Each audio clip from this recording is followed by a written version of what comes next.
Earlier this year we set off to explore and reinterpret the Murray River. Our plan was to talk with significant people, visit various places and discover firsthand why this natural wonder is so special and what we can do to save it.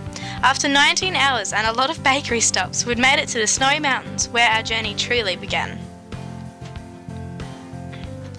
Everything starts here at Mount Kosciuszko, the real headwaters of the Murray River. The water in the Snowy Mountains is clean, fast-flowing and pure. Barmah-Millewa Forest is the largest river red gum forest in the world. It covers 66,000 hectares of floodplain and is home to an abundance of wildlife. We found it a peaceful and serene place.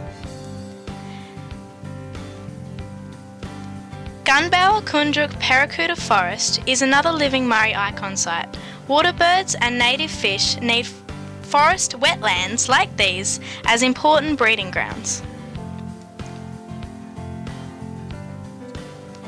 The third living icon site we visited was Hatter Lakes, which included 20 freshwater lakes. It supports many regenerating red gums. Chowla floodplain crosses South Australia, New South Wales and Victoria. It covers 17,700 hectares, most of which is high-value wetland area.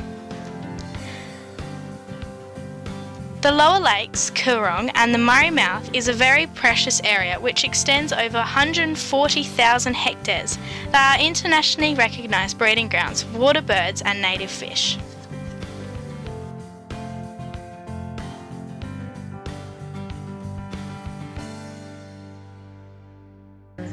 You know, it's always something that I've grown up with and I want to protect, and I want to protect from my children especially, and for everyone, like the future generation. If we don't get it right here, people suffer all the way down the river to Adelaide.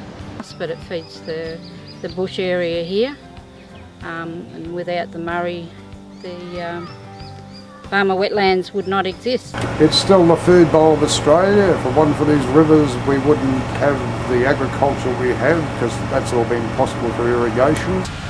It's a great environment that I think should be kept in a healthy system, and it should be enjoyed by everyone in Australia and for everyone else to have a look at.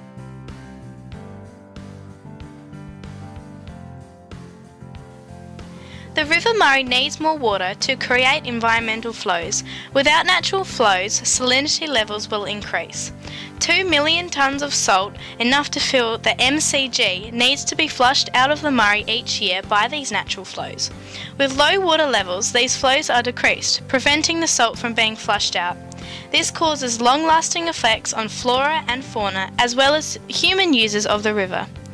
Low water levels also create acid sulfate soils. For example, 20,000 hectares of acid sulfate soils have been exposed in the lower lakes. Blackwater events, the dying of vegetation, the loss of wildlife and the closing of the Murray Mouth are also major effects of low water levels. The amount of water proposed in the Murray-Darling Basin Plan is not going to be enough to meet environmental requirements.